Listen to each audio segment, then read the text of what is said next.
Bismillahirrahmanirrahim. Alhamdulillahi Rabbil Alamin. Wassalatu wassalamu ala rasulihil karim Sayyidina Muhammadin wa ala alihi wa sahbihi ajma'in. Amma ba'd. Assalamualaikum warahmatullahi wabarakatuh. Ngayon mga kapatid sa pananampalatayang Islam at sa mga kababayan natin na hindi pa po Muslim, ngayon ipapakita na naman natin ang isa na naman sa himala ng Quran. Sa panahon ng propeta sallallahu alaihi wasallam, lalong-lalo na po dito po sa Saudi Arabia, hindi pa po nila nakikita yung bundok na mayroong iba't ibang hugis o iba't ibang kulay. Dahil ang bansa ng Saudi Arabia ay punong-puno ng mga napakalawak na disyerto at bundok na hindi naman iba't ibang kulay. Pero binanggit sa kanya ng Allah subhanahu wa ta'ala ang katangian ng bundok na ito sa Surat Fatir. Surah Fatir, aya 28. So pakinggan natin ang sinabi ng Allah subhanahu wa ta'ala na binanggit sa Quran, samantala hindi pa ito nakita ng propeta sallallahu alaihi wasallam at hindi pa nakita ng mga sahaba sa lugar nila. Ngunit natagpuan at nakita na po sa kasalukuyan itong binanggit ng Allah sa Quran na mayroon pala ito sa mundo. Okay, ito po pakinggan natin ang sinabi ng Allah subhanahu wa ta'ala sa Surat Fatir, aya 27. ألم تر أن الله أنزل من السماء ماء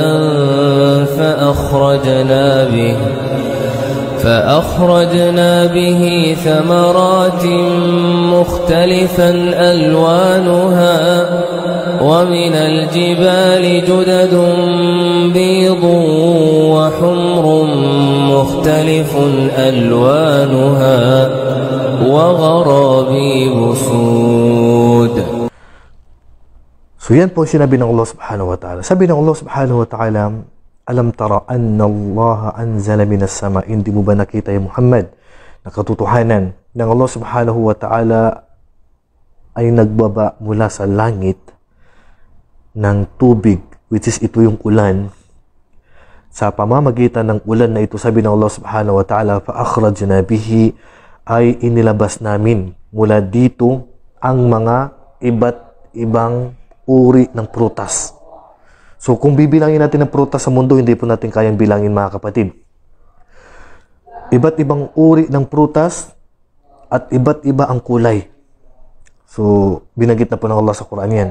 Pero ang pag-usapan natin dito, yung bundok. Wa minal jibal, at mula din sa bundok, minal jibali judadun.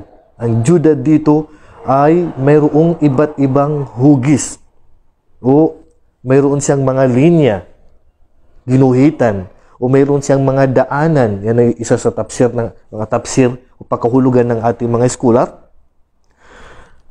Bildun, may mga hugis, may mga linya, may mga guhit na ang kulay niya ay kulay puti, kulay pula, mukhtalifun alwanuha, at mayroong iba't ibang kulay.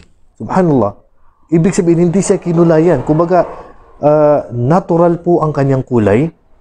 Wa gharabibu sud, at mayroon ding bundok na napakaitim ang kanyang kulay. Napakaitim. Sa tafsir ng Jalalain ay bundok na napakalaking bato. Hasin bato talaga siya. Kumbaga hindi lang siya yung buhangin o malambot na bundok, kundi talagang bato na napakalaki ang bundok na ito. So binanggit ng Allah subhanahu wa ta'ala na hindi ba nakita yung Muhammad? Kumbaga upang kayo ay magnilay-nilay, magpasalamat sa Allah subhanahu wa ta'ala at tayo ay sumamba lamang sa Allah. Napakaganda ng kanyang nilikha at ito po ay matatagpuan sa Zhangye, China. Isang bundok na napakaganda na dinadayo po ng mga tao. Panoorin po ninyo yung nasa video. Napakaganda ng kanyang kulay. Sabi ng mga nanaliksik ng kaalaman, mula sa mga scientist, sabi nila na Nakulayan na daw ito 80 million to 100 million years ago. Subhanallah. Yun ay kanilang mga paniniwala. Yan po ay nilikha ng Allah subhanahu wa ta'ala. Kaya nga sabi ng Allah subhanahu wa ta'ala, Sunna'Allahi alladhi atqana kulla shay.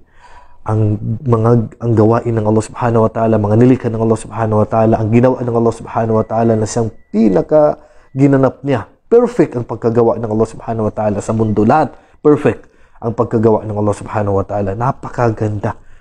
Binanggit ng Allah subhanahu wa ta'ala yung ganitong uri ng bundok na mayroong iba't ibang kulay, na natural ang pagkukulay niya, ganyan pagkalika ng Allah subhanahu wa ta'ala.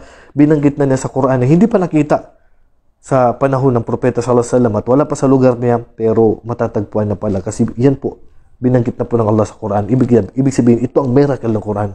Lahat ng nilalaman ng Quran ay totoo. Totoo.